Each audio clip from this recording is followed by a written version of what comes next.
There are a lot of questions people ask me when I tell them I'm an archaeologist. No, I haven't found the gold yet. Yes, the travel is a nice perk. No, I honestly don't know if it makes up for the lack of pay. Yes, I have seen Indiana Jones, and no, aliens were not involved. But perhaps one question people never think to ask me is, what is the best part of my job? Why do I do this, and what makes me so passionate? Well, let's see if I can impart just a little bit of that passion on you today by doing something a bit different that answers that question. Hi everyone, this is Travels with an Archaeologist. I'm the archaeologist, now let's get into the travels. To me, one of the best things about being an archaeologist is connecting to the people of the past. While these ancient cultures can seem alien, no, not in that way, shut up, once in a while you catch a glimpse of the unique humanness of them. There are areas where it is possible to see ourselves even in our oldest ancestors. With that in mind, I am going to give you a few gems that have been translated from Cuneiform, and I'll leave gaps in my speech so you can pause to read them in full, but first, a bit about the language itself. Cuneiform, like Latin, is a writing system used for multiple languages, and the translations I'm going to show you will come mostly from Sumerian and Akkadian. Sumerian is an isolate language, meaning it is in its own separate family. However, Akkadian is Semitic, related to Arabic, Hebrew, and Egyptian. Akkadian texts are often translated from Sumerian ones, which has helped us to translate some of these oldest texts. But this video isn't so much about the language as about what it says. I'm turning to this region in particular for this video because, reading some of their writing, you can see that they were us just a few millennia behind. They're some of the oldest translated texts in existence, and they prove that broadcasting every thought that comes into your head, no matter how inane, did not begin on the internet. Granted, there are a few regions and cultures that I could have chosen, but I have a special fondness for Mesopotamia. I often enjoy reading the translation of ancient texts from this era. I find there's something uniquely relatable about Mesopotamian writing, and there's a lot of it. In fact, there is more writing that survives from ancient Mesopotamia than there is from any other culture in the ancient world, except maybe Rome. But we've only translated a small portion of it, and many of those translations can be difficult to access. There aren't many scholars who are able to work on it, and fewer still who actually do. And this is where AI actually should be used. In 2023, an AI program was developed to translate many of these cuneiform texts, which, while clearly not perfect, actually has sped the process along and made these texts more accessible. It's easier now for textual scholars to proofread a translation than to create an entirely new one, especially as many of these tablets don't really say anything too interesting. However, nothing quite beats the human touch, which is why most of these translations are coming from different sources, translated the slow way by humans. While the direct translation can be a bit daunting, putting it in modern terms makes these people feel like these words could have been written yesterday. So, with that out of the way, allow me to show you some translations. This Sumerian text from the 3rd millennium BCE minces no words when they rage against a man known as Engar Dug. Here he calls the man all talk and no action, here he calls him constipated, and here he calls the man a bad faith actor. I could point out more, but I think you get the idea. There is a long list of insults against Engar Dug. I'm not really sure how he wronged the author of this roast, but it is clear from these lines down here that the author wanted everybody to know just how horrible Engar Dug was, and appearing to say down here that his lies will be called out publicly in the city square. Here's another one which gained a little bit of notoriety online, the so-called spoiled brat letter, who writes to his mother to give him better clothes. "Mumsy, the other boys have good clothes, but all you give me is rags." He even has the nerve to point out how this adopted child is treated better than a true-born son. Now, of course, at first glance this looks like a rather spoiled child, but looking deeper, it still is.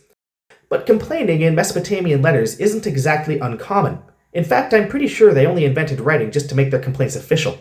Here's one letter complaining about how people don't speak correctly, and children these days just don't want to learn anything. Yup, apparently the "my relative is sick" excuse has been used for millennia. So kids, remember, if you're going to try and skip school, try a different excuse. But don't think they limited their complaints to each other. Here's another one from the Middle Babylonian period of the Babylonian emperor complaining because the king of Egypt didn't send him enough gold. No, the Babylonian emperor isn't the pharaoh's brother, by the way. These were honorifics bestowed upon fellow rulers. It symbolizes their equal status in each other's eyes. Perhaps an insight into the seemingly ungrateful nature of the complaint.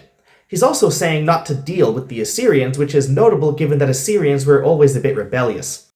The letter ends by claiming that he has enclosed a much richer gift with it. This is basically shaming the Egyptian king, showing off all of his wealth, mocking him by flaunting it. This is especially funny if you treat this like catty high school queen bee politics. But they played actual politics too. If we go back even earlier to the Ur-3 period of Sumer, we get this bit of correspondence from Aradgu to his lord Shulgi. It seems from context that Aradgu was a tax collector and royal envoy, and in this letter you can see he is complaining for he feels he was not treated with any respect. The men did not bow before him, and the governor dresses richly and performs the ceremonies typically reserved for kings. Indeed, a quick reading of this, and it seems clear that Aradgu is painting a picture of a governor who was not only complacent, but perhaps even fomenting rebellion. Now sadly, in the vast majority of cases, any replies to these letters, if they ever existed, are long gone. But screw that, this letter has one. This was his lord's reply. In it, Shulgi actually berates his envoy. He says in no uncertain terms that Shulgi is the lord, not Aradgu, and of course governors are going to perform the rites of power, and while he's at it he throws some shade at his envoy by asking him why he's not following orders himself. So why should we find this so relatable? Well, because taking it in context and removing the flowery language, you could see something like this happening today. We've all had that one manager who takes themselves too seriously, or had a run-in with an inspector who likes abusing the little bit of power they've been given. It is nice to see this kind of attitude slapped down, too. Is it comforting to know that we've been dealing with these sorts of people for millennia? I don't know, but it is pretty relatable. I think part of this is because Mesopotamian society, like our own, viewed writing as an extension of speaking, and as such it was very common to write how you'd speak. Literacy was not restricted to one class, leading to all sorts of letters on a variety of topics, many of them mundane.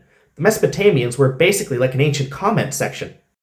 Speaking of which, like, comment, and subscribe. I have no way of knowing how well these videos are doing if you don't do any of them. But moving on.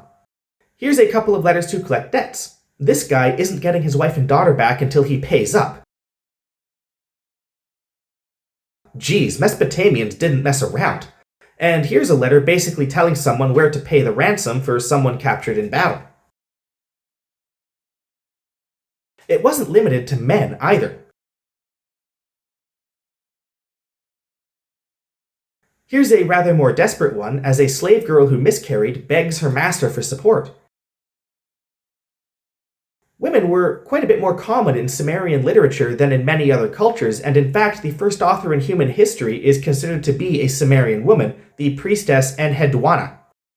Now here is a clearly well-respected man in the community essentially hanging up a no trespassing sign. His language suggests that he's probably fun at parties. Well, okay, maybe not, but this guy certainly was. While this is paying a debt he owes the other party, this come over tomorrow demand is giving an indication that they really are about to have a good time. And it's not just letters like this that make Mesopotamians more relatable. It's their whole way of living. Their proverbs still make sense and hold true in today's society. Such proverbs as, build like a lord, live like a slave, but build like a slave and live like a lord. When the sun is setting so that you cannot even see your hand, go inside. He who plows the field should plow the field, and he who harvests the grain should harvest the grain. When I married a malicious husband, I bore a malicious son. In other words, hard work pays off, don't stay out too late, don't try to do a job you're not qualified for, and the apple doesn't fall far from the tree. They also had a couple of proverbs that would fit in rather well with a large number of politicians and upper management. Sumerian sarcasm and somewhat cynical worldview also shows in their mythology, such as their flood myth believed to be the inspiration for the story of Noah's flood. In this story, God did not flood the earth in an act of grace or to cleanse it of sinners, but rather the god Enlil flooded it because humans were too noisy and he could not get to sleep. Notably, Enlil also wanted to put an end to humans straight out. There was none of this "you were the only pious man" nonsense. Rather, humanity was saved by Enki, who took pity on humans and warned Ziusudra to build an ark, breaking from Enlil's orders. And Enlil was pissed to discover surviving humans. No, no, my friends, this was not a kind and merciful lord who put a rainbow in the sky and said never again. Rather, the story concludes with a speech from Enki, who convinces Enlil to show mercy, but at the price of Ziusudra being exiled to Dilmun. And this shows another theme in Mesopotamian literature that perhaps we'd recognize, that being character development and a happy ending that rewards positive change and growth. The Epic of Gilgamesh is a great example. You can get a translation of the whole epic anywhere online, so I won't go through it here, but the basic plot is that the arrogant and tyrannical king Gilgamesh goes on a quest for immortality. During this quest, he deals with gods and monsters performing impossible tasks before ultimately failing because no mortal could have ever succeeded. Instead, he learns the true path to immortality is in the deeds he does and in being a better ruler for his people. Immortality is achieved not through a literal defiance of death, but through the legacy you leave behind. To me, this story hits especially hard because this is considered possibly the oldest epic ever told in human history. And yet, it could have been written yesterday. It speaks to themes which have proven universal across not only cultures, but also across times. How many stories do we have today where an arrogant protagonist has a journey of redemption and self-reflection? Gilgamesh deals with grief and loss once his friend Enkidu dies, and the king comes to grips with his own mortality. Themes of the futility of aspiring to be a god appear as Gilgamesh must do tasks such as stay awake for 7 days straight, only to fail when he can no longer keep his eyes open. And it plays with the idea of arrogant rulers who must do better, and it asks that age-old question, what is the meaning of life, especially if that life is temporary? It is basically the story of the Fountain of Youth, but unlike other ancient legends, this tale acknowledges that there can be no such thing. All humans die. It is how that human is remembered that will make them immortal. Which is bad news for Engar Dug. I guess that piece of slam poetry really did its job. Anyway, that's all I have for today. I hope you enjoyed it. Sumerian literature is always fun to have a look at. And what do you think? In reading any of these, are you able to put yourself in their shoes? Did these texts make these people more relatable? Did you feel any of that spark of connection with our ancestors, that reason I turned to archaeology? Or am I just grasping at straws? Let me know in the comments. Until next time, I'm the Archaeologist, and this has been The Travels. In fact, one of the earliest authors in history is considered to be a Sumerian woman named Enheduanna. Good lord, what is wrong with... I clearly phrased this wrong. He says in no uncertain terms that Shulgi is the lord, not Aragdu,